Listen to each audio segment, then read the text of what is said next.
call somebody? Like, what do we call in this situation? He's so jealous.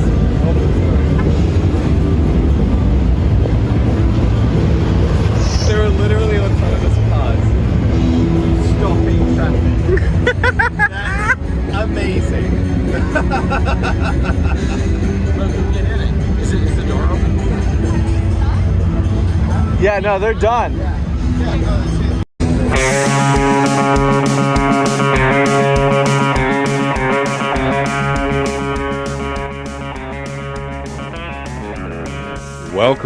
Welcome, everybody. David Griscom here with Left Reckoning 128, joined by my partner in crime and good friend, Matt Leck. How you doing, brother? I'm doing very well, David. I always love when the machines fail. So for those who are just listening there, that cold open there was two driverless cars in David's hometown of Austin, Texas. Basically just confused in an intersection, shutting that thing down. And worse than drunk drivers. Yeah. And I gotta say, thank God they don't just start going haywire and run into a daycare or something like that. It's crazy. The scary thing about that is one, that the federal government is doing nothing. I mean, it would be swell if Trump wasn't the president anymore, and maybe there was a Democrat in office who might do something about tech companies using our roads to test drive their insane contraptions. Oh wait, apparently criticizing that or making that point just means you love Trump. But honestly, I feel like you could get Trump against the driverless cars just on aesthetic grounds. Yeah. Well, I think, the thing about Trump is that, you can get yourself into trouble if you start to think too much of Trump as the individual versus him as a political figure, because 100%, man, you could get Trump to be against driverless cars. I feel like you could get him to be a lot of things that people sort of were hoping that maybe he was going to do, but he's just so handled, and he's handled very, very well by people that folks forget that.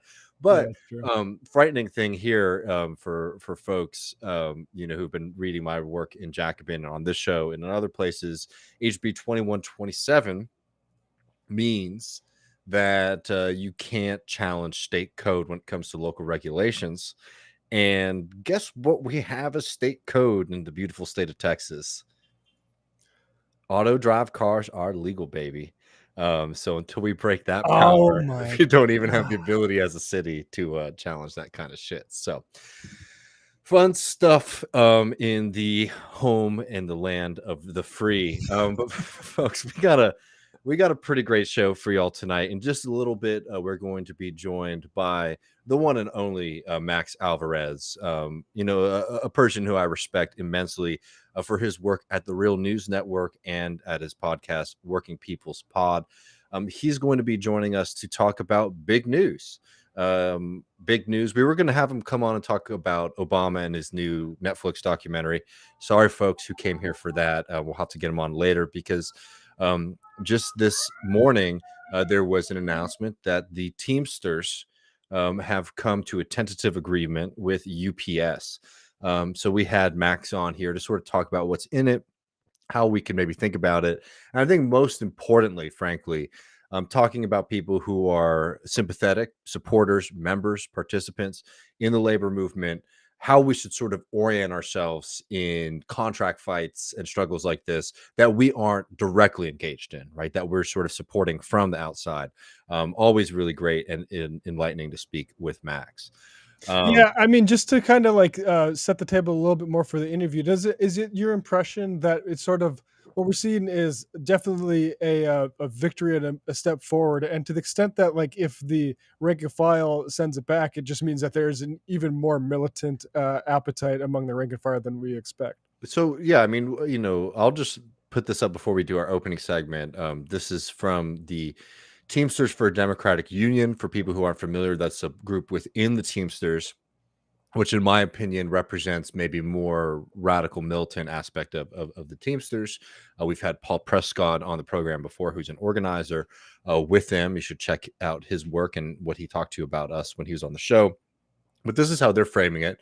The strike threat makes UPS deliver. UPS walked away from the bargain table on July 5th after telling our union we have nothing more to offer. Today, the company returned to the table and agreed to a tentative agreement that forces the company to deliver record wage increases on top of all the improvements we have already won in our year-long contract campaign.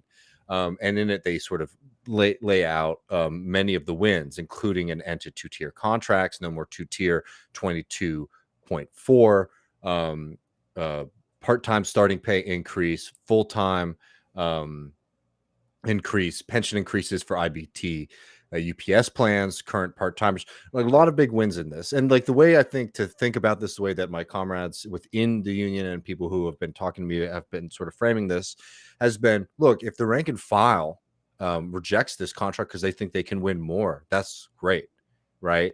But anyone, like the kind of things that like, oh, well, because there's a tentative agreement, that means people have sold out, I think is an incorrect read at this point. Just because a lot has been done here, right? So like if the argument is like if rank and file members said we want to reject this tentative deal, that is their prerogative and their right. And hell, if they can win more, I think that's great. I support that 100%. But this is also one of the more significant contracts that has been given to Teamsters members in a long while. And this doesn't fall from the moon. It doesn't come from the heart of UPS. It comes from the fact that there was a very legitimate, and still is, by the way, a very legitimate and severe strike threat that they are responding to. So regardless of what happens, if it gets accepted or if it doesn't, there's a lot here to be very excited about, both for Teamsters and for the union movement as a whole. But anyways, we'll talk more with Max about that in just a minute. We're going to talk a little bit about Ron DeSatan. Have you heard that before? That was a little Blue Wave nickname that I thought was pretty good. Bro, we might have to go into it. Did you see the Desantis clip where they include like all left media, like Pac-Man, the Vanguard? I did. It's very funny. Like which is like one. I'm scrolling through to see if we got in there, and of course not, because all of our shit is unuseful. Because we said yes, DeSantis is worse than Trump, but also he's a lot less cool and electable, and that doesn't work for their thing. But I thought it was very funny that David Feldman was that's really good at length. It's like, guys, it's a cliche at this point to say that DeSantis people are too online, but if you are sitting through David Feldman's wonderful but 6-hour long streams about politics and clipping it out saying this is the thing that proves our guy should be president of the United States, you might be a little bit online a little bit. Mm-hmm. Well, let's get to some of these things in just 1 second. But in the spirit of what we're just talking about, we usually don't put up chats during the thing. But Brian here is a UPS worker and rank and file Teamster, and just figured I would share their thoughts here. Rank and file Teamster, as a UPS worker, rank and file Teamster and TDU member, this is better than what Hoffa Jr. could have brought, but I'll be voting no and fighting to win more. There's several issues with the TA. So appreciate you giving us, hearing that, and like, got y'all's back 100% of the way, whatever rank and file decides here. I think it's, it's nice when these things go back to the membership, in my opinion. Yeah, I mean, and we ultimately get into this with Max, like what is the role of podcasters in situations like this, which I'm sensitive to. So well, all right, we'll get to Max in just a second. I wanted to do a quick shout out here. Matt, I don't know if you have this video handy, but I want to shout out Greg Casar, who is a congressperson, former city council member here in Austin, somebody who fought very hard for workers here in this state, who right now, today, has been on a thirst strike, demanding that the Biden administration shows up for workers in this country by implementing federal heat standards. We talked about this a lot. You can read my article in Jacobin about this subject, about the Death Star bill in Texas, which, amongst other things, is going to eradicate water break provisions for workers in Austin and Dallas, and prevent a whole host of other things. But this is a basic kind of workers' right thing. This is a basic kind of human rights thing. As longtime listeners of this show will know, I used to work in concrete in the South. I know what it's like to work in a non-unionized work facility and not have the right to get water when it's 100 degrees outside, right? Because, bosses might get suggestions and things like that. But at the end of the day, they want work to be done as fast as possible, even if that means literally putting the lives of the workers under their supervision at risk. It's absurd right now that we don't have federal water heat standards or federal water break standards in this country, and it's really important to fight for those on the state level in the absence of that. But the federal government should 100% be doing that. So shout out to Greg for going on this this thirst strike. Let's just play a minute of what he said at the U.S. Congress the other day on this. I'm Greg Casar, and I represent the heart of Texas. 13 years ago, I stood alongside construction workers as we sounded the alarm at Austin City Hall that workers were dying after being forced to work for hours on end in the sun without rest and without a water break. And so our community came together and passed a local protection to guarantee everyone this basic right. 5 years later, families in Dallas were mourning the losses of fathers and sons and brothers and tios who died on the job because they too were forced to work without a water break. So that community came together to pass protections to guarantee this basic right. Now, as San Antonio bears the hottest 10-day streak in recorded history, now as our globe bears the hottest days in recorded history this month, people in San Antonio want to pass those same sorts of protections. But Governor Greg Abbott signed a priority bill eliminating the right to water breaks for Texas workers beginning September 1st. People are dying like Eugene Gates and Justin Corey Foster and Felipe Pascual dying while working in the Texas heat this year. And we don't need more Texans dying in the sun. Instead, we need OSHA and the Biden administration to take immediate action and passing a federal heat protection rule, because bearing the Texas heat is brutal, but forcing workers to work in that heat is cruel. I yield back my time. So, in my opinion, that's what you should be doing as a congressperson. If we don't necessarily have the majorities of progressives, let alone democratic socialists, this is the kind of pressure you should be putting on the administration here. Happy to see, Bernie Sanders, of course, showing up for something as sensible and absurd. Not trying to discredit or take away from how great it is that Greg's doing it. It's just absurd that in 2023 we're having to fight about something like this that should just be a basic kind of common sense issue. But solidarity to Greg for showing up and putting his money where his mouth is, if you forgive the phrase, and saying this is ridiculous.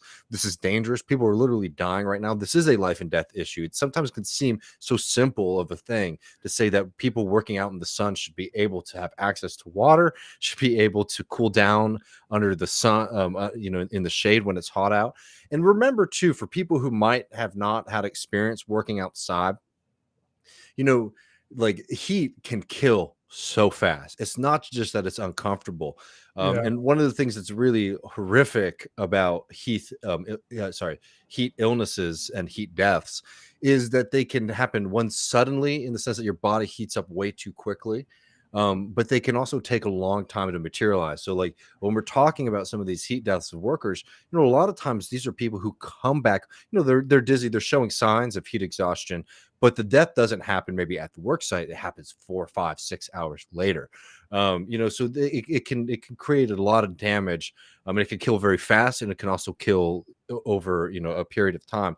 And as the country is getting hotter, as the globe is getting hotter, as we're all suffering under this heat wave, it's cynical, it's sinister, and evil that the GOP in this state basically put forward and passed a bill to take away rights of workers in Austin and Dallas to have water breaks. It's equally absurd and cynical and sinister that in the United States of America in 2023, that's not something that's universal at this point. Yeah, I mean, we keep running up against these things. I mean, it's like the no sick days for the rail workers as a demand. It's like, oh, what century is this? And it is like, how many people have to die for this for them to actually give a shit? Like, does that have to be dozens? Probably more than that, honestly. It depends how much over time, what kind of workers they are. Like, yeah, it's disgusting. And before we jump to talking more about the strikes and stuff that are going on, I'll just say about Greg, like, when Greg does stuff like this, he has my utmost respect. This is why I think, it's really important that he was elected to Congress. His positions on Israel Palestine are not just frustrating, they're wrong. And they're dangerous, and it's extremely frustrating that he steps outside of what is already, in a lot of ways, low bar stuff that we get from the rest of the squad. It's immensely puzzling. His position on that, specifically given one, his willingness to show up for workers, but two, his advocacy and his leadership since he's been in Congress on advocating for the Cuban people against the cruel anti-human sanctions that the United States government puts on them. So, I have hope that, eventually through dialogue and conversation, Greg can turn a corner on the question of Israel Palestine. If people remember, if you watched the show last week, I mean, we were literally talking to someone in the West Bank who was describing schools being raided by Israeli security forces when they were throwing stun grenades in at children. It's an undefensible thing. So, I'm not ignoring those things in praising and saying that this is a good thing. But I'm also saying that this is something that we should be, when you see somebody take a stand like this, it's good to say that this is a great thing and hope that we can maybe get them to come around on these other issues. Yeah, 100%. But yeah, I know we got Max to get to, but we got some cool news coming from the land of the Angels with a guy who I think you and I are big fans of generally. I love Snoop Dogg. Yeah. I mean, growing up, obviously Snoop's music. It's funny how things have collapsed, though. Like the celebrity, like growing up, somebody like Snoop Dogg is just the biggest celebrity in the entire world, right? And now we see like, oh, he's a guy that struggles to get a graphics card on launch day, like everybody else, and he's also getting screwed as a artist by streaming payments and stuff like that. So he's very sensitive to this stuff, and we won't play the clip. It's probably worth its own sort of delving into the solutions to this sort of thing. But I do appreciate the clip of Snoop that's going around where it's in the middle of the panel where it's like, isn't it amazing how exciting these times are? He's like, yeah, but no one's getting paid. But anyway, so the Hollywood strikes are going on. The stunt people are joining along. But Rolling Stone had to delete a tweet earlier today. And it's pretty clear why. Here's the tweet. It was Snoop Dogg had to cancel 2 of his forthcoming concerts at the Hollywood Bowl in solidarity with the strikes. And then this was the clause that pissed everybody off, that are completely unrelated to what he does as a musician.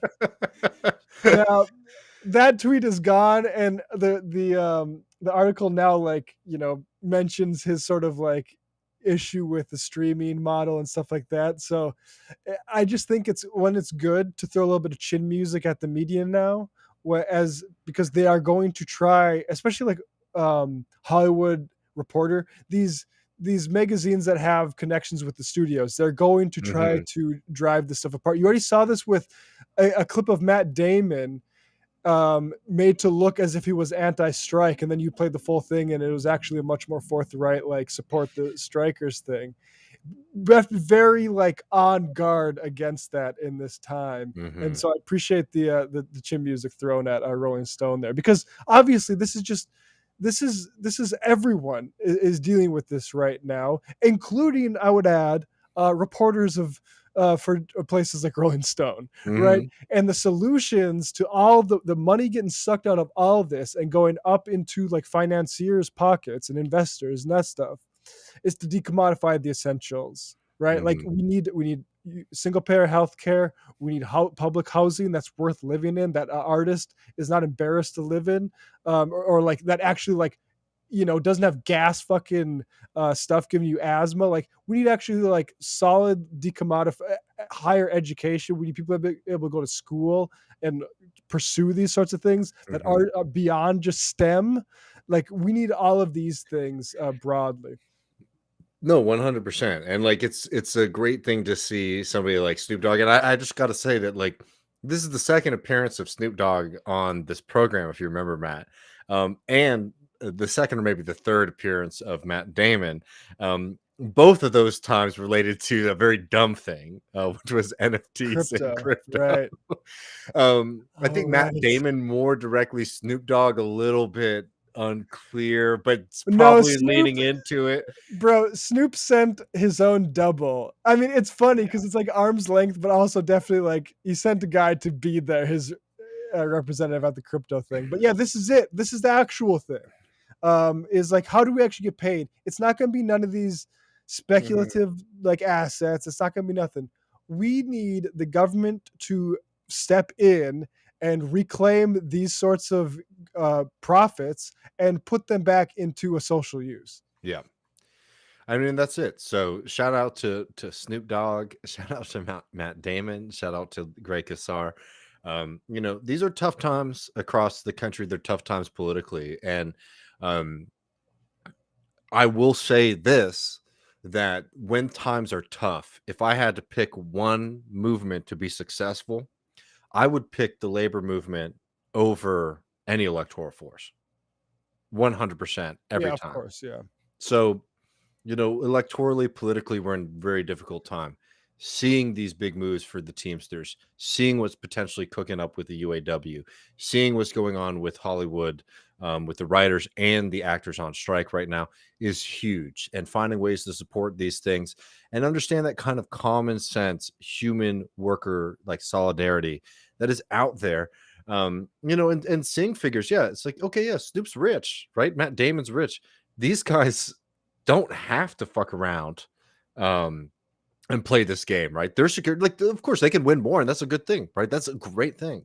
I think all people who labor should be able to get as much as possible from these motherfuckers who don't labor and profit off of these folks. Yeah.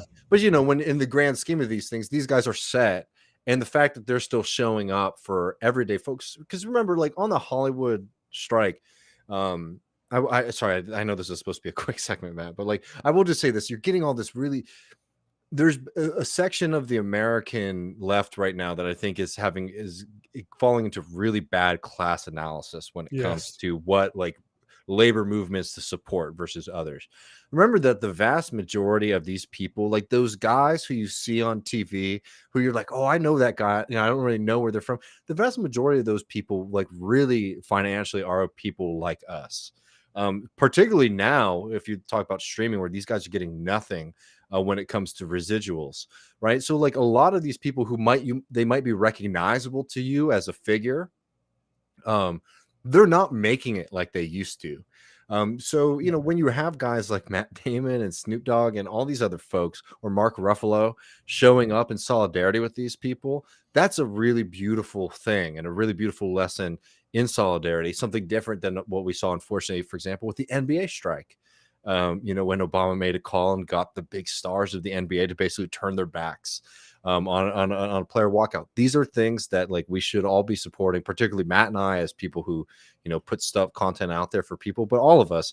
It's a good propaganda moment right now to say, like, yeah, we got Snoop Dogg and Matt Damon and all these great folks showing solidarity, and fuck the rest of them. I mean, you know, fuck the people who are on the other side of the picket line. And it's so clear, like how, bro, like you want the capitalists to have more, like any chance to get more, because that's turned back against us, right? Like Hard working. The producers are sitting on funds that they should not have, that should be already in the workers' pockets, and they're using that to starve them out, right? And so, like any chance to fight against that, you want anybody who actually does the work on their side. Like, I mean, it's so obvious. Yeah. Well, folks, we're going to jump over to Max Alvarez, the editor-in-chief of the Real News Network, host of Working People's Pod. Talk a little bit more about the Teamsters and the UPS contract negotiations. We were going to get into Obama stuff. He wrote a really great piece that's not out yet that Matt and I had the pleasure of reading in advance on Obama's awful Netflix show on work. But this news was too big. We couldn't fit it in. So we'll have to have Max on soon to talk about his piece. If you want that kind of fun shit, we got some good Ron DeSantis and Russell Brand to talk about on the other side. So enjoy this interview with Max and come back and meet us in about half an hour to talk Brand and DeSantis, which was a really historical meeting of the minds. I mean, really, just a lot of. It's so sad. I can't even make a joke about it. I know, I'm just it's depressed about it. We should talk about that before we get into it on the other side, folks. But enjoy this talk. We'll be back in a second.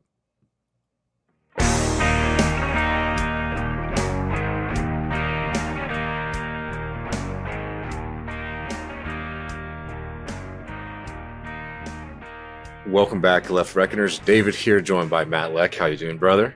I'm doing well, David. And we are thrilled to be joined on this Tuesday by Maximillian Alvarez. You know him from the Real News Network and Working People's Podcast. How are you doing, brothers? Thanks so much for joining us on Left Reckoning today. Thanks so much, brothers. Great to be on here. Love everything you guys do. Good to see you. And what a day we're having, right? I know we did, when we asked you to come on, we didn't know we'd be getting this news this morning. So thank you for taking some time. In a little bit, we're going to talk about a guy who doesn't know very much about labor. But while we have somebody who does know a decent amount about American labor, Max, we were hoping if you could give our audience a sense about why this is such a big day regarding the Teamsters negotiations. As people know, we've been covering this a lot on the program, a lot of the demands. But right now, it seems like there's a tentative agreement. And I was just curious, Max, if you wanted to sort of talk about, how you're feeling about it, whether or not people should feel very optimistic, what's in it. I mean, just give us your general kind of recap of the moment right here.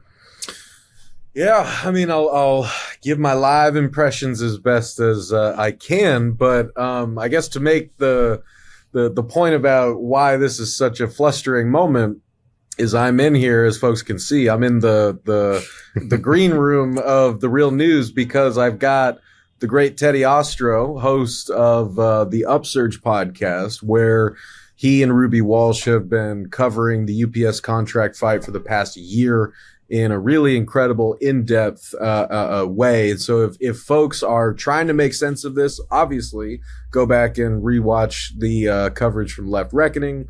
Check out the episodes on Working People, my podcast, where I've interviewed UPSers, including a couple recent episodes where we talk about the contract fight. But definitely make time to go check out the Upsurge podcast. It's a really invaluable production that we at the Real News we're excited to co-sponsor and syndicate along with the great folks at In These Times magazine. So Teddy and I, after all that year of work on that podcast, we brought Teddy down here to Baltimore for the Real News because we're hosting a live stream tonight, which was billed as, we're a week away from potentially one of the biggest strikes in U.S. history. We're talking 340,000 Teamster UPS workers, full-time and part-time around the country, right? This is, like a really kind of seismic contract dispute that I think we've all acknowledged, is going to play a significant role in determining where the labor movement goes from here, right? Because the drama within this UPS contract fight itself is very, I think, representative of where organized labor is in general in this country. Again, I won't go into the whole backstory. You can listen to our respective coverages about that, but we're talking about the Teamsters. We're talking about Jimmy Hoffa, a storied union with a long and, checkered past, let's put it lightly, but also very much a symbol of the labor movement, a symbol of a bygone, more militant working or more organized working class. Right. It's been a long road from Jimmy Hoffa to Sean O'Brien, the current president of the International Brotherhood of Teamsters. Sean O'Brien himself was voted in about a year and a half ago through a reform slate because the membership of the Teamsters said that they didn't want any more of the Hoffa legacy because it was Jimmy Hoffa's son who was the previous president of the Teamsters. And in fact, he was a tentpole of, the kind of business unionism, concessionary bargaining, the sort of, lack of rank and file militancy that, we've been seeing permeate the labor movement essentially for our entire lifetimes, right? We all know that, from the late 70s, early 80s on, organized labor in this country has been on a nosedive decline to the point that we are barely hovering above 10% union density in this country, 6% in the private sector, which is frankly abysmal. So labor, and that was a long drawn out process. That wasn't just deindustrialization, though that was a big part of it. That wasn't just globalization, though that was a big part of it. But it was also, kind of really changing attitudes from Wall Street, from corporate America, from, the Democrats who used to be more of a supporter of organized labor. Even a lot of Republicans used to be as well. But the political might of labor has waned in that same time that the just collective organized worker power represented through different unions, that has also been in decline over the past, 40, 50 years, at the same time that we've been seeing, union membership go down, yet productivity has been going up. People in this country have been working longer, they've been working harder, they've been producing more profits and revenue for our employers. Yet what we have seen is, with the decline of union density, with workers more or less being on their own, not being protected by collective bargaining agreements or having the collective strength of a union, all of that excess productivity, like practically all of it, has been siphoned into the pockets of the 1%, into the pockets of Wall Street and corporate America, stashed in tax havens in the U.S. and outside of the U.S. We have been getting robbed left and right for decades. And I'm sad to say that, a number of unions and union leaderships, have played a part in that decline. Now, we could have a whole conversation about whether or not they felt that was the best they could do at the time, whether or not they, in fact did sell their members out for unsavory reasons or corruption or self-serving, what have you. We don't have to get into that right now. The point is, though, is that we've been on this backslide. Union density has been declining. Wealth inequality has been exploding. And corporate America, is out for blood. They want to take everything they possibly can. They want to they want to eliminate unions in this country entirely, right? And we'll get to that. We'll get to that in a second. So this is the situation that we were in. We haven't even talked about COVID-19, but this is where we were when the last UPS Teamsters contract was up 5 years ago. And that was a contract, in fact, that the membership had rejected. And James P. Hoffa actually invoked, they did some really shady shit. They invoked some kind of special powers within the Teamsters rules, and they rammed the contract through against the will of their members. So you had a lot of people pissed off about this, rightfully so, which is why Sean O'Brien and the reform slate got voted in a year and a half ago, which is why workers have been far more mobilized, energetic, and ready to fight when the contract negotiations with UPS came up again in 2023. I think that that's a very exciting thing to see, regardless of where we end up with this contract. The news that you mentioned at the top is that as of today, this is July 25th. Like I said, we had Teddy Ostro come down here. We were going to do this live stream we're a week away from a strike. Then we heard at noon today that a tentative agreement had been reached between the union and UPS. And so we're trying to figure out what's in it. Because right now, so far, the details of that tentative agreement have not been made public. There are tons of members who have not seen it as well. So a lot of people, commenting on it, I would just stress people to kind of have a little patience. I know it's frustrating. We want to know what's in this, but we don't have the details yet. So there's a lot of hearsay. There's a lot of speculation. But I'll just to kind of quickly sum up, and then I promise I'll shut up. No, And in please, I fact, want you. well, I'll read actually a nice succinct kind of breakdown from Teddy and Stephen Franklin. This was from a piece that we co-published within These Times today, a short update on the TA being reached. And so they write, quote, "The tentative agreement, which must be ratified by a vote of Teamsters members, includes what the union describes as a, quote, historic wage increase for full-time and part-time UPS Teamsters. The end of a despised two-tier wage system among delivery drivers," those are the 22-4 drivers, "the creation of thousands of new full-time union jobs, the targeted installation of air conditioning in new package cars, i.e. those purchased after January 1st, 2024, and other measures to protect drivers against the heat. Also, limitations on forced overtime and Martin Luther King Jr. Day as a paid holiday, among other measures," right? So those are the talking points that we've got from the union so far. There are some other details in there that I would encourage folks to check out, including some more fine-grained details about what these wage increases are actually going to mean. So like, I think the biggest increase is going to be immediately felt for part-timers. Their wages are going to immediately go from $21 an hour to $23 an hour. Supposedly, according to the press release today, they will average $27 an hour over the course of the 5 years of the contract's lifetime. Package car drivers will also see a pay bump, but that will be, I believe, from a couple dollars from 42 to 47 an hour.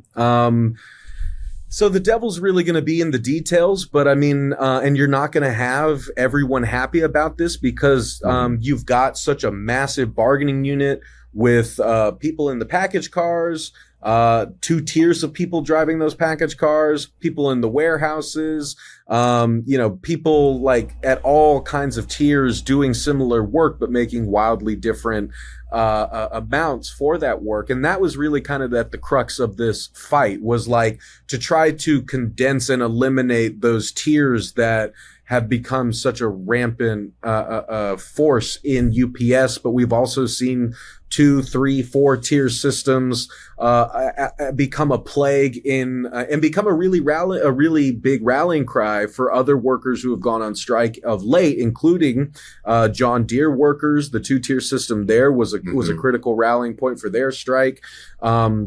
You've got Kellogg's workers who were fighting with their strike against 2-tier employment system as well. CNH Industrial, the higher education strikes that we've been seeing. Higher ed is like 50 tiers, right? Going from master's students to PhD students, to lecturers, to adjuncts, to non-tenure track faculty, yada, yada, yada, right? So the fight against 2-tier or multi-tier employment systems, i.e. for those who like are maybe not into the jargon, like it's just like, the fight for equal pay for equal work, right? That has been, I think, a big motivating factor in this contract fight, which also like is very representative of a lot of the other contract fights that we've been seeing of late.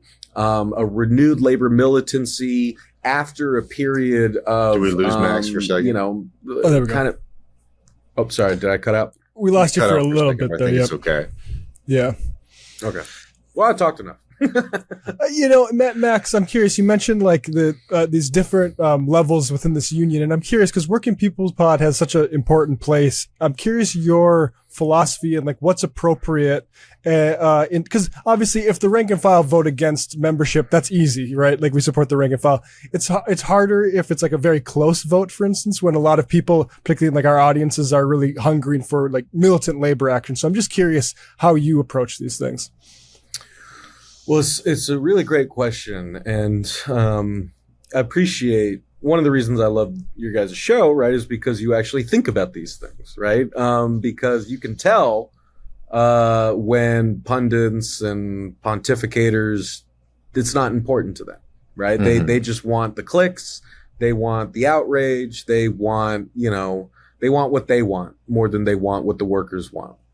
And I think that is ultimately my North Star, is that, you need to know your place. And like, you are not the leader of this union. You're not the leader of any movement. You are not the spokesperson for any class or movement or union or what have you. You are a journalist, right? I mean, like, and you ultimately have to recognize where that line is beyond which it is no longer your place to say anything, frankly. So like, this is something that came up a lot when, as you mentioned, the railroad workers last year were in the midst of their own high stakes contract fight. I think we all remember what happened there, but I covered this extensively at The Real News and my podcast, Working People, the segment I do at Breaking Points. My colleague Mel Buer and I were really kind of tag teaming the coverage of the crisis on the freight rail system. As the contract negotiations between the 12 unions representing over 100,000 freight rail workers and the cartel of Class 1 freight rail carriers were trying to negotiate their contract. By that point, those contract negotiations had been going on for 3 years because labor relations on the railroads are not governed by the National Labor Relations Act. So there's a whole lot of extra provisions and crap that we don't have to get into right now. But anyway, we almost got to a national rail shutdown in September, when you could have seen a strike initiated by the rail unions or a lockout initiated by the rail carriers. And in fact, the rail carriers jumped the gun and illegally started implementing a soft lockout a week before they were legally able to do so. But because no one in the media knew shit about labor or the railroads, none of them were even calling them out on it. But that's a story for another day.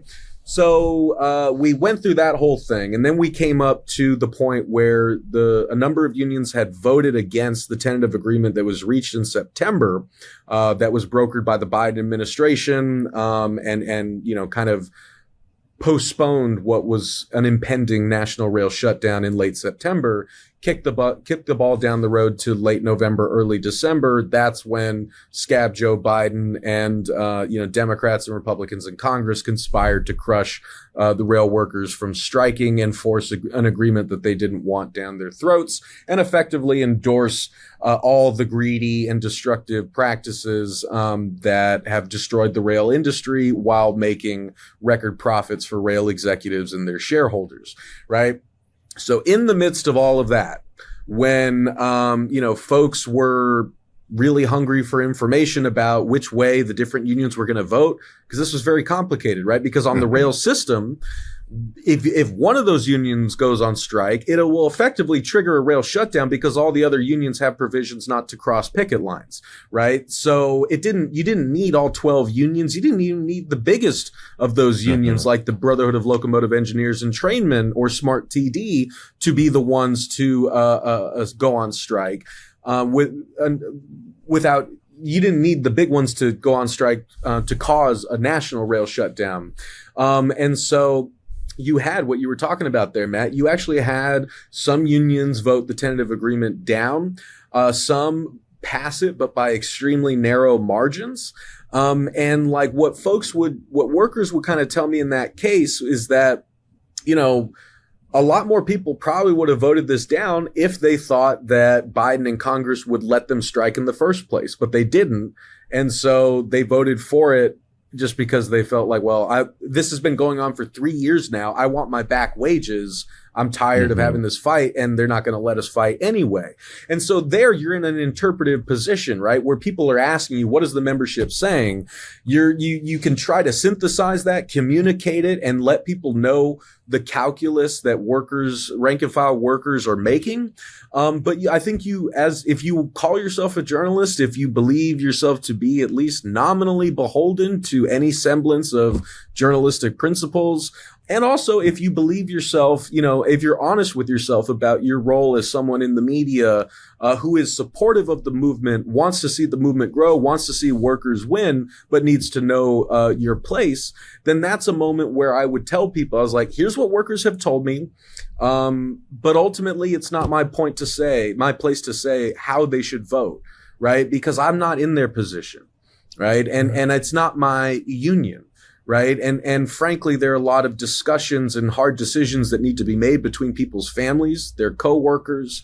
And again, I want workers to have everything. That's where I stand.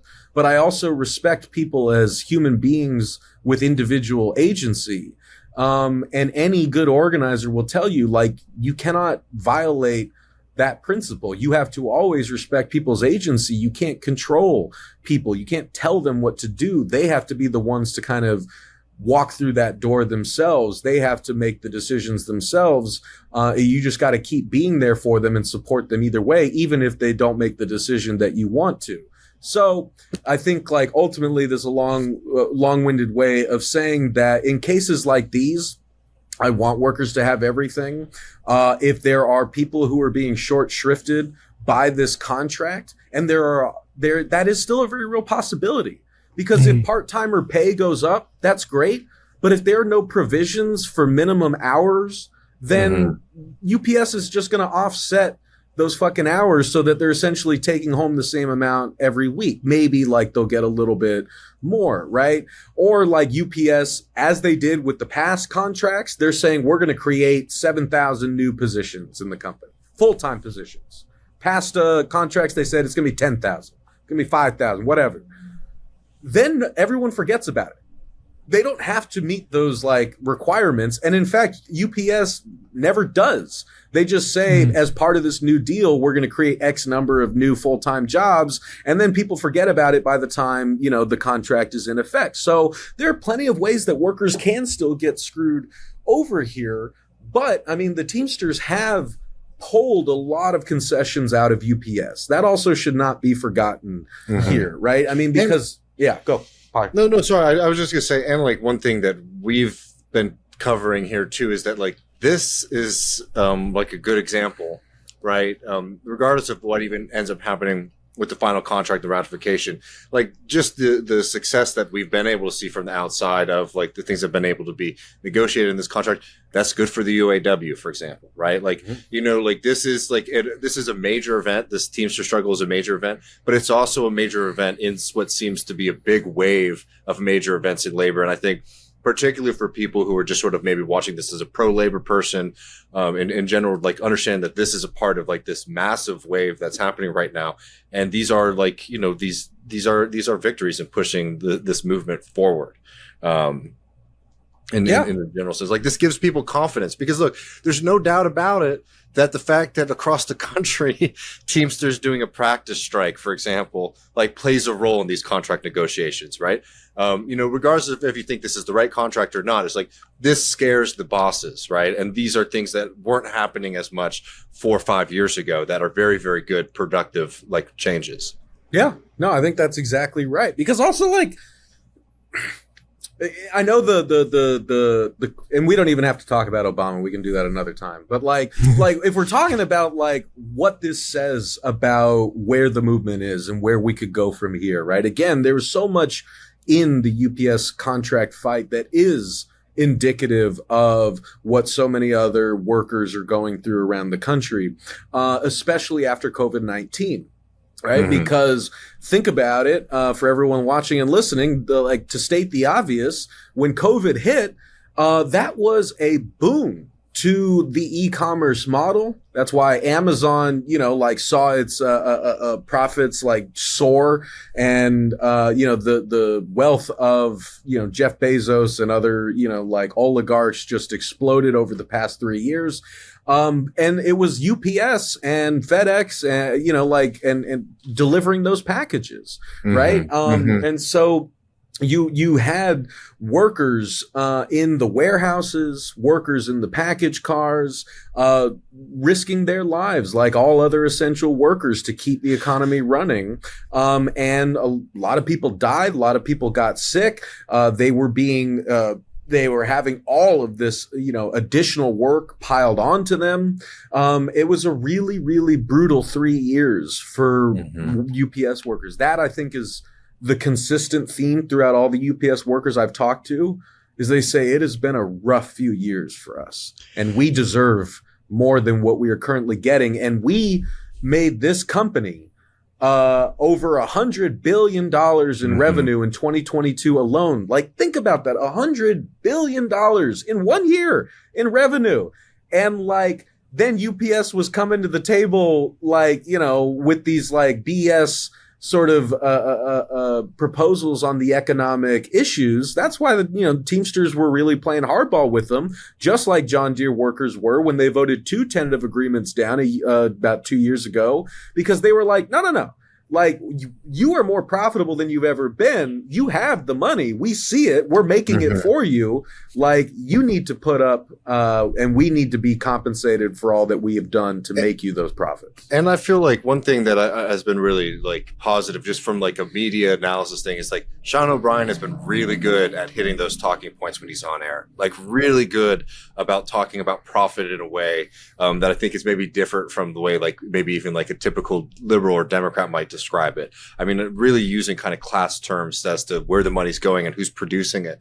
Then I think, yeah, it's just like very beneficial for, one, the Teamsters movement, and two, just generally, it's good to have somebody on Fox The Business discourse. talking about, you know, UPS is basically taking money from the people who produce the wealth for the company, right? No, it's huge. I mean, we saw it with Mick Lynch and the RMT in the UK.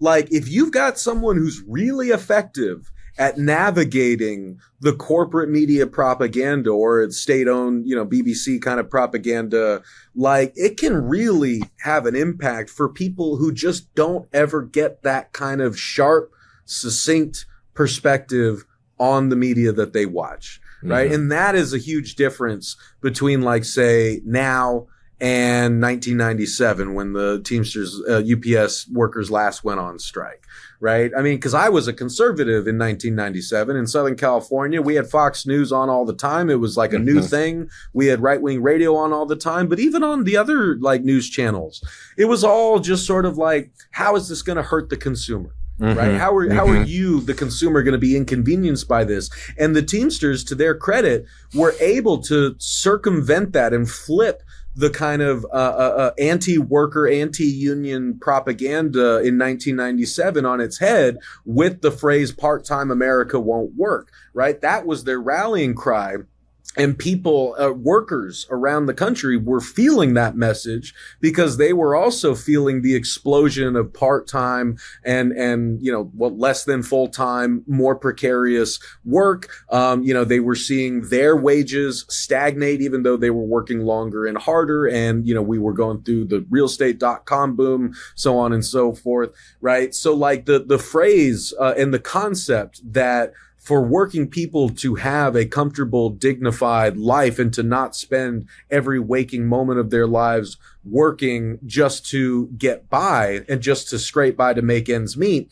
But in fact, we deserve more than that. That was able to rally enough people who in their own lives were feeling that same squeeze and identify their situation with that of the UPS workers who were on strike. And they won, you know, major concessions at that point. And after that, sadly, is when we really started seeing the kind of reactionary, concessionary backslide within the Teamsters itself. But what I think you're seeing now, which is really something to seize on. It's a moment of opportunity for all of us. I'm talking all of us on the left, all of us in media, all of us in labor. We have a window here that's not going to come again. We have a tight labor market. We have a post-pandemic sort of like energy and resentment, a good resentment that I think is fueling a lot of working people to say, hey, we sacrificed to make, not only, we thought we were sacrificing to keep the economy afloat. Now, 3 years later, we find out we were sacrificing and our friends died and our families died to make you pieces of shit record profits. And now you're trying to like come back to the bargaining table and ask for more concessions from us. And that is not going to play with us. Right. And so like, that's the kind of the what is it we say? The contradictions are intensifying, right? I mean, like the dialectic is in full swing right now because those sort of bloodthirsty executives and shareholders that have amassed so much wealth through the pandemic. It's truly mind-boggling how much more the ruling class has taken from us over the past 3 years, not even counting like Trump's tax cuts a couple years before that, right? But it has been a massive transfer of wealth upwards over the past decade, if not longer.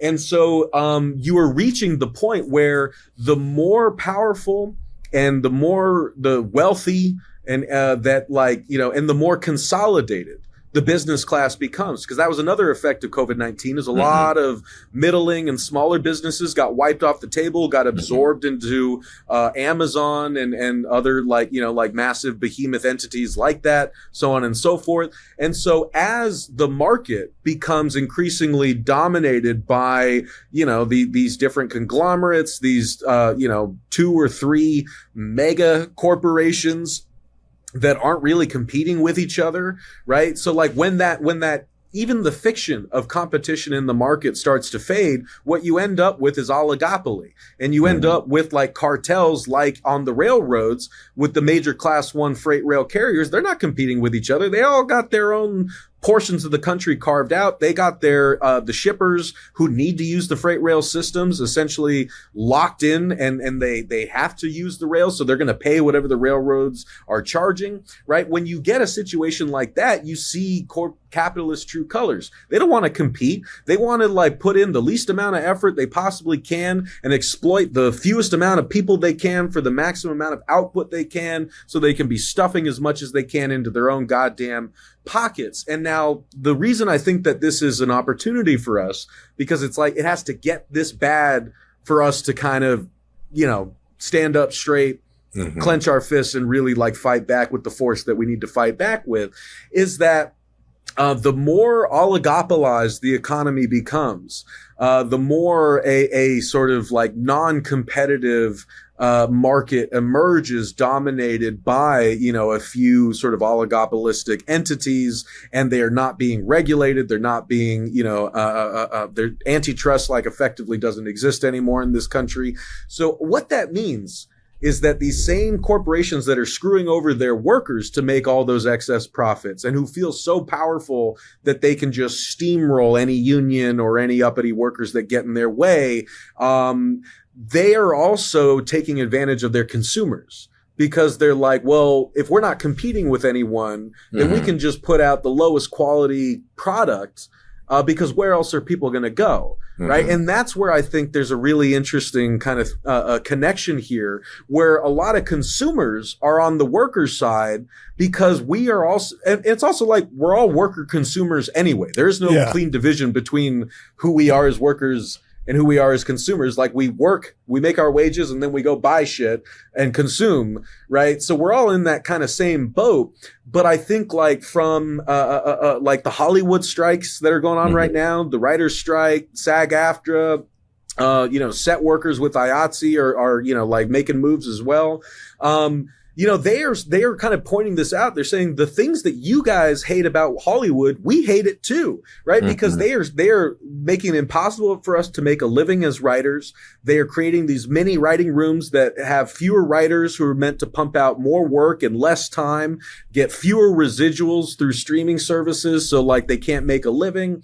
So they're squeezing us on the labor end, at the same time that like they're like forcing us to like pump out crap that, you know, like the billionth superhero movie, because all they want and care about is profits. And so, and now even when they're talking about integrating AI into the filmmaking process, what they are admitting to you, the consumer, is that it's not going to be good. It's going to be cheap. It's going to be cheap, and you're going to take it because you're not going to have anywhere else to go. And so the more that we can fuse the sort of consumer rage and the worker rage at the same people who are trying to squeeze us on both ends, right? That I think really like builds the potential for a revolt against corporate America and the corporate destruction of everything, which is like, that's what we're up against right now. Yeah.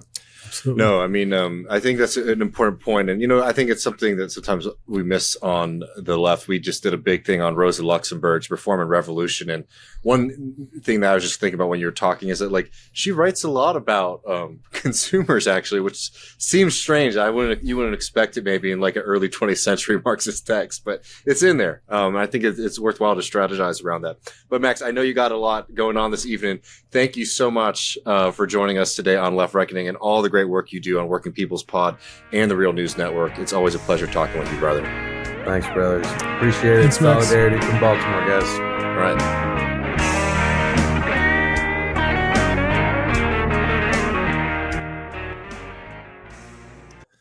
Yes, folks, great to talk to Max. Yeah, dude, he's been straight fire. Also letting folks know they check out the Real News Network's YouTube channel too. After you're finished watching Left Reckoning and the post game, they did a live stream talking about a lot of these issues as well, and they do great work over there.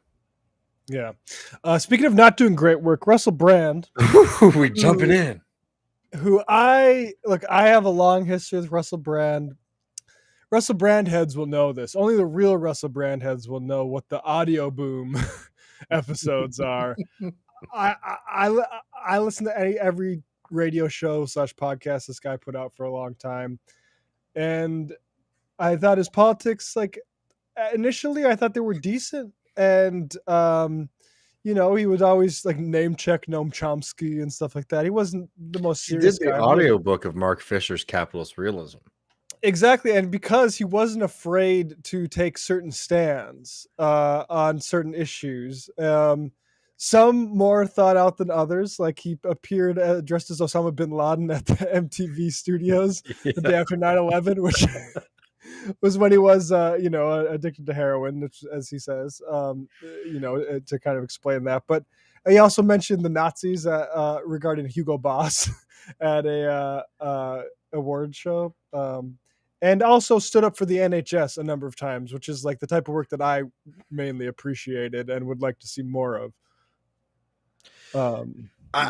No, I mean, I don't know if I would want to dedicate an episode to it, but like Russell Brand is just like an endlessly fascinating character to me. I will admit, I respect Brand tremendously, particularly just like being self-centered for a second. Like as a broadcaster, I think he's really good. You know, Yes. he's just like somebody, for what Matt and I do, he's somebody worth watching just to see how he delivers things. He's great at it.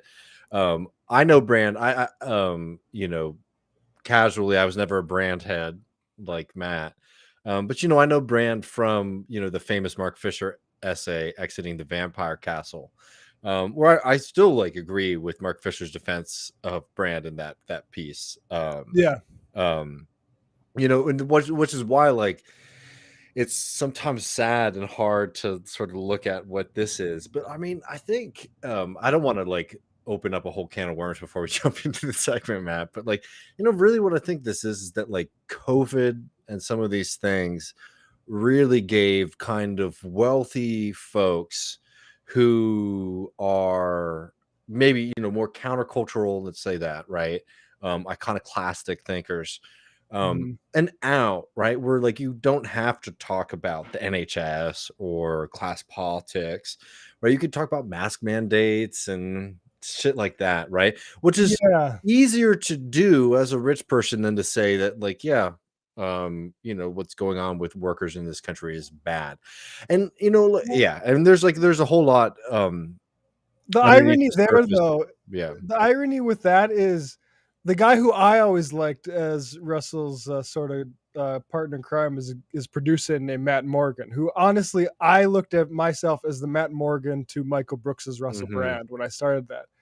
Matt Morgan, to my knowledge, took COVID really seriously, and I think like this shit drove people apart. I think, and that's me inferring, but like they haven't done anything since. And I think he was really tethering Russell to reality. He was willing to make fun of Russell in a way that I don't think anybody is anymore. Well, I mean, I'll just say this, risking myself getting in trouble. Like what COVID sort of does, like what happened with like COVID and the lockdowns and the mask mandates, like I'm just trying to break down like the appeal of this, right? And why it's still here. Regardless of if it's right or wrong. And I think that it's right to do mask mandates. I think it was right to put things on lockdown and do the health procedures. But what happened was, these things came down very top down, right? And there was this kind of sense that this is being done to us and we're not having a lot of say in something that is like dramatically affecting our lives, right? And the crisis here is not the policy per se, but the fact that like a lot of people feel very alienated from politics. A lot of people don't feel like they have a lot of say in their life. and it is a gold mine for reactionaries to basically say like this thing that sort of happened, right, where you didn't get a lot of say that dramatically affected your life, and maybe you think it was wrong or whatever, was sort of done to you versus like being done as a society. And Yes. it's something. Sorry, Matt, just like to finish the point about like Russell maybe one time being more of a champion for the left. This is something for a brand is very easy for him to fall into and sort of eschew maybe the more radical socialist pro-labor worker politics, because this is something that doesn't affect your class as much, right? Because a rich guy like Russell Brand had to wear a mask, and like had all these kind of things happen to, you know what I'm trying to say? So like, Yeah. it becomes a really an easy thing to do some form of like populism, let's call it, on that is speaking to like a kernel of truth of the fact that like a lot of people don't have a lot of say over their lives. So regardless if it's the right or wrong decision doesn't matter at this point. A lot of people are sort of rebelling to the fact that like this is being done to me. I don't have a lot of say. The Yes. neoliberal state has sort of foreclosed my participation in society. So it's a gold mine for these guys. And Brand out of all of them, I think, is the most frustrating because he at least comes from a place, both with his life story of being like from a working class background, to his like period when he was more firmly on the left, to what he's doing now. Where like Brand 10 years ago could not have a conversation with Ron DeSantis, right? Yeah. All of the stuff that they're going to talk about, in this interview is COVID related, because even if it's not COVID direct, it's the censorship. What's the censorship that Russell Brand's mad about? Russell Brand is mad about because he's pushing COVID misinformation on his podcast and YouTube's coming down on him, right? Yeah. Right. So it's an avenue for him to be aggrieved and to have all these kind of things. Yeah, it's just like I think understanding where this comes from historically, it's like again, like Brand couldn't have done this 6 years ago, 4 years ago. It's a very like recent opportunity for him, this kind of move. Yeah, and part of it is just being like the Rumble investors are DeSantis guys. Yeah. But also like true. But like also like I think. But like, sorry.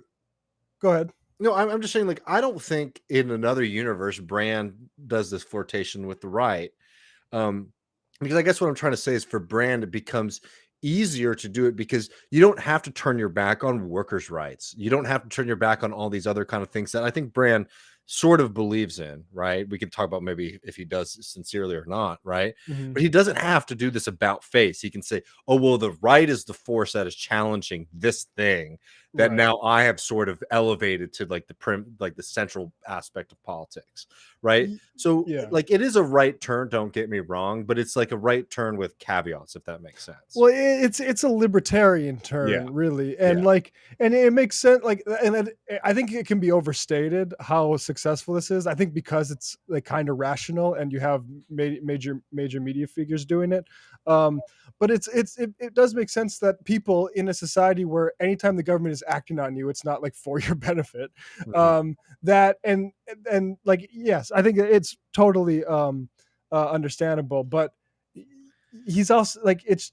Well, it's not Well, here we, I'm not saying it's understandable. I'm saying that like the logic here, it's like it's an yes, easier out than him saying like, actually, I now believe in trickle down economics, and now I don't believe in unions. It's like, oh, well, right. now the right is the only one who took the COVID threat of the big state seriously, right? That's what it Yeah. is.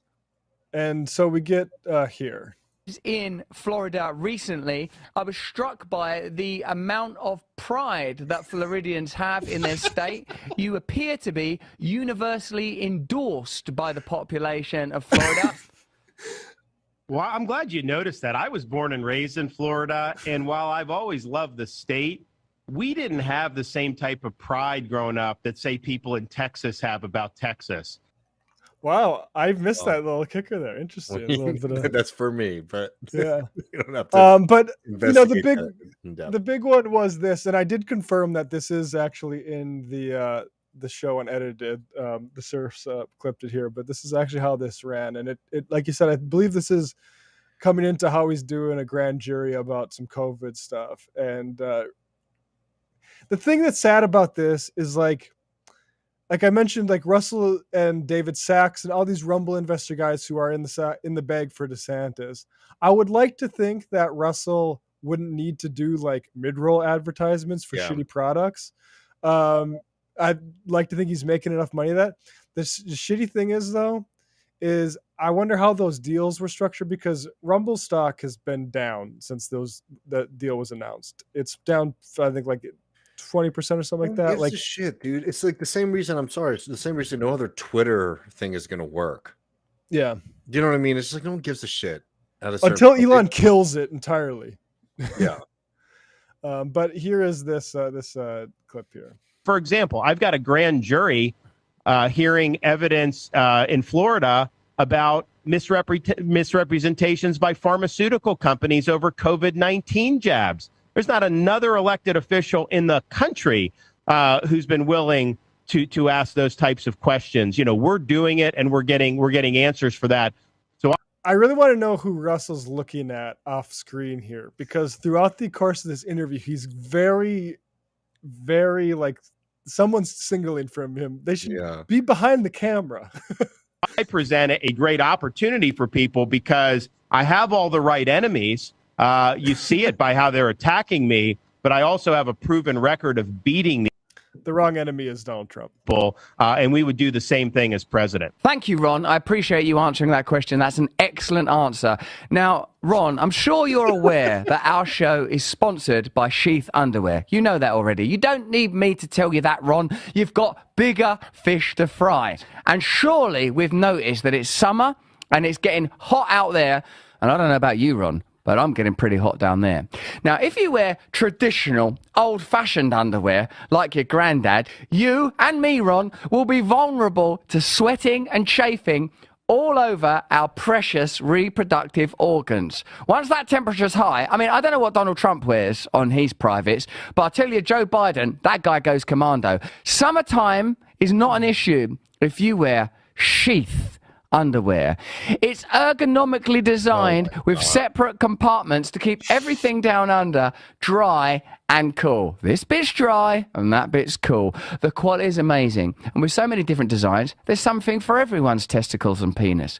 So put an end to all that sweating and stop all those embarrassing readjustments. You can stop all of that with, as long as enough people use the link. Two of the most powerful voices in the space that you So, and he asked him, well, I guess we can just get that little question. Currently occupy, Governor, have to be regarded as Donald Trump and Tucker Carlson.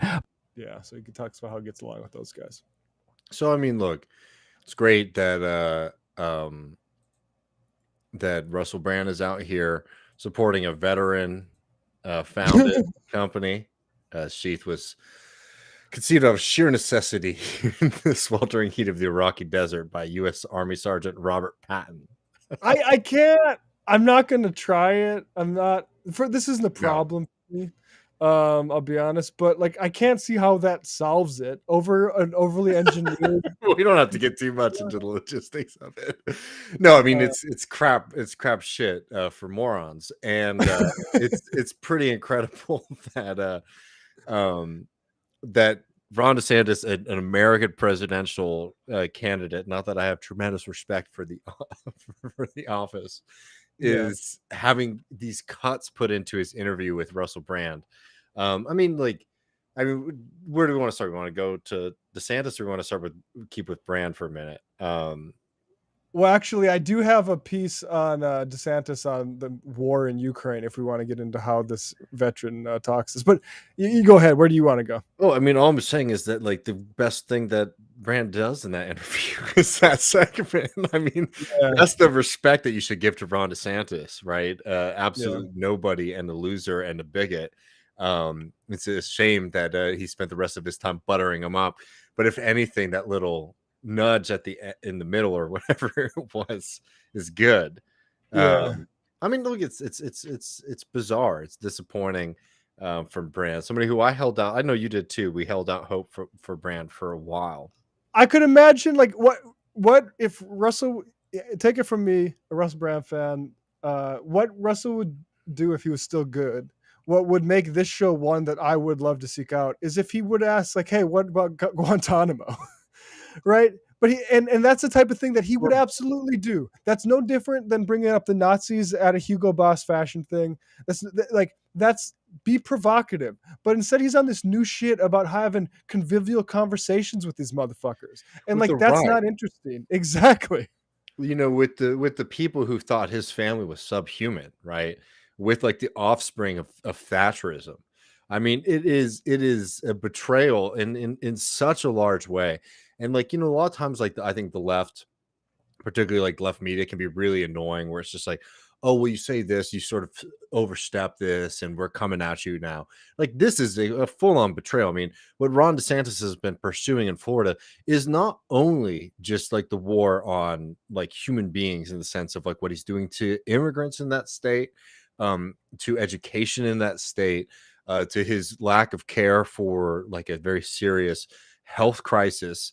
But this is also somebody who wants to see all of the provisions that we give to working people in the society scrapped and pulled away, right? So, like, look, I mean, I'll say it very bluntly: somebody like that is a traitor to where he's from. When you sit and have a convivial conversation with somebody like Ron DeSantis, who all of the benefits, you know, Brand talks about like how the NHS was so important in his life, right? How like some of the British social safety net was so important in his life. When you sit and you have a friendly conversation with somebody who wants to destroy those things, you're betraying yourself, your family, and your class. And it is truly, truly disgusting. I'm all for maybe getting to a place of like maybe having a conversation on these kind of things. But if you run away from those conversations the way that he's doing here, because you are so solely fixated on something that for you, right? Like, we're not even getting into like COVID lockdowns or all those kind of things of what they meant for a lot of working people, because a lot of people were left to fend for themselves under Right. the system. What it was for you was an inconvenience. Like, you are set up perfectly to ride through this. Matt and I were also people who were set up perfectly to ride through something like that. We did not have to feel the full effects of those kind of things. So I'm open to conversations about them. But a brand being annoyed that like they just got to do their show from their home, right? It's just like it is like, you missed me with that shit. There's just like nothing endearing or interesting about that kind of perspective. And then to take it so far that now you're doing puff pieces for not only the right wing, but like the losers of the right wing, being Ron DeSantis, Yeah. run Not the even most Trump. online campaign ever and is going to get his ass kicked by Donald Trump. It's embarrassing, right? Which is bad enough, but it is a true betrayal, in my opinion.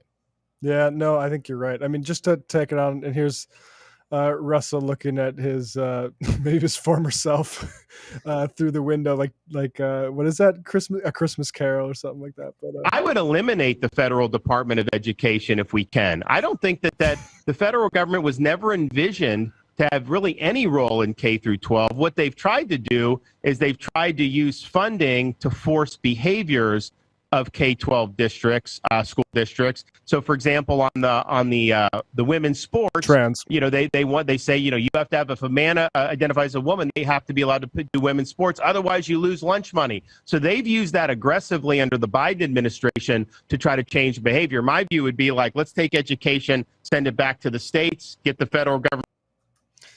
just a nice little opportunity for Meatball Ron there to just go off. And, you know, I mean, I have this clip of, let's might as well tack it on here. Yeah. I did watch a little bit of this. Russell Brand, about a minute and a half before this, asked Ron about Ukraine and his position. And I'll just say this isn't exactly anti-war, my opinion, but your mileage may vary. I think what's happening in Ukraine is they're barreling towards a multi-year stalemate where a lot more people are going to die, where you're going to have a lot of treasure that's going to be spent for basically no change in outcome. And so what I've said is we need to focus on achieving a sustainable peace in Europe. We should not want to see this thing go on. We have pressing problems at home that we're neglecting, as you mentioned, our own veterans. We have an open border in the United States of America. We have American families that are losing children to fentanyl overdose by the tens of thousands because we haven't secured our own border. And yet what? We've sent how many hundreds of billions of dollars there? They're not sending that to us. Also, I do think we have threats in this world, such as the Chinese Communist Party. What you've seen is the amount of ammunition and the amount of weapons that have been sent to the Ukraine has actually dwindled our own stocks, so that if we were potentially in a major conflict, we would not be able to respond. Now, so all these guys getting credit for being like anti-war. His problem is like, it's not that the money we're spending could be coming back for like anything good. It's to give it to similar contractors to militarize the border and then prepare for war with China. No, I mean it's absurd, and just to sit there kind of dumbfounded throughout that kind of shit is just unacceptable. Yeah. So that's Russ for you. Russ, if you want to talk to some leftists, though, shout out. We're always willing to have convivial conversations. More than ever, we need to reach out with those we disagree with. So yeah, exactly. And it's like to sit there and to talk to somebody like Desantis, when in your own country, in the United Kingdom, the Labour Party under Slimy Starmer has basically backed off of trans rights. I don't know if you followed this at all. I saw that, yeah. Is really like, you want to talk about throwing people under the bus. You're throwing people under the bus right there. Look, I'm not like the first person to sort of patrol the edges of left discourse, but at this point, I don't know what there is left redeeming here. If he was having a conversation where he let DeSantis say his shit and he was doing a lot more underwear ads during the thing, like I would support it. Right? Oh man, see, you're making me imagine it going good and funny. It would be really funny if he just cut through it all the time and just start talking about his nuts, how sweaty his nuts were the whole time. But that's not what happened there. Yeah, I mean, maybe he can get Cornel West back on. I don't know. I think he's got some shitty ass producer that's put a bug in his ear. I mean, I'm making excuses. Yeah, who knows? I mean, who knows? Who knows what makes people do the things they do, man? I also think that like it's easy to become frustrated with the left. I will say this as a creator, who does a lot of shows. Like, I get pissed off at like the left, particularly like the online. Well, I don't like that term generally, but like, that group, it can piss you off a lot. It does piss me off a lot too. But, there's people who are in it because, they sort of agree with this or that. It's a career option for them. And then there's people who are like in it because, they are like me, who grew up white trash, on food stamps. And they think that this is important to put information out there for people. So with people like Brand, like when rich people like do this kind of thing, it's just like whatever. Because honestly, I'll just be completely honest with folks. Whenever I see rich folks or people who even like, and rich for me probably is a different category than others, right? People who maybe grew up way more comfortably than I did, they sort of do this kind of thing. I never trusted them in the first place. When someone like Brand does this, who's somebody who, as far as I understand his biography, seems to be someone similar to me, in where he comes from, does this, like the contempt I have for people like that is just, it's immense. Because you really are taking a check to piss on your own people. Who's a really bad example of that is Carolla was pretty Who's unless Carolla? Adam Carolla. Oh yeah, unless he's lying about it, but that was my understanding is he was a pretty. I mean, look, a lot of at least do that, in my opinion. Like the intermediary, right? That's true. At least the rich people had the right idea all along. That's why I was fucked up back then. You know what I mean? Yeah. Right. Well, anyways, folks, we're going to jump over to the post game, patreon.com/left reckoning. You appreciate the show. You appreciate the things we're able to cover here. Please consider supporting us and allowing us to do much more. We have really great things coming up for y'all in the month of August. Really excited for that. But look, it's not just charity. You get so much more. You get bonus episodes and you get the post game. Last Sunday, Matt and I finished our incredibly ambitious project of going through Marx's, I'm going to call it a book, right? I called it a essay before. It's a book, right, Matt? I mean, it's massive. It took us 3 episodes to get through. Yeah. The 18th Brumaire of Louis Napoleon, which I think is one of my personal favorite texts of Marx to give you a deep understanding of it. Part 1, part 2 are up for everybody because we try to make sure that these things are able to reach people. But you get part 3 if you sign up just for $5 a month. Allow us to continue doing this kind of work, and you get the post game. And Matt and I are going to be taking calls, voicemails, questions from y'all. And as a special treat, we're going to do something we don't like to do as much on this show. We're going to talk about everybody's least favorite propagandist, a Jimmy Dore, and his betrayal of Cornel West. And we'll get more into that in a second. But I will just say as a little teaser here, Matt. Uh-huh. So with that crew, with that group of folks, like I'm somebody who, I became a socialist when I started working in concrete, and doing that kind of work, and it really opened up the world to me. And I was like a real radical all the way through, and I was a hardcore Leninist. I still consider myself to be that in some ways, but I had to soften some edges and sort of react to the world around me. But I'm always very sensitive to people who are sort of saying we need to do more. We need to do more now. We need more. We need to have more of a fighting spirit, all that kind of stuff. So when I hear a lot of the people who accuse Matt and I of being like sellouts or cowards, all this kind of thing, Democrats, I'm always very quick to sort of say like, well, what are you saying? How can I respond to that? Because I don't consider that to be my kind of politics, right? And maybe if you were exposed to more of what I'm trying to say, it help you out. What I have learned lately over the past few years, and particularly over the past few months, has been that group of people don't have any kind of like, it's not that like, oh, these guys are more willing to push more radical stratagems than us, but rather that they have created this bizarre cult of personality. And I'll just say this as a little teaser.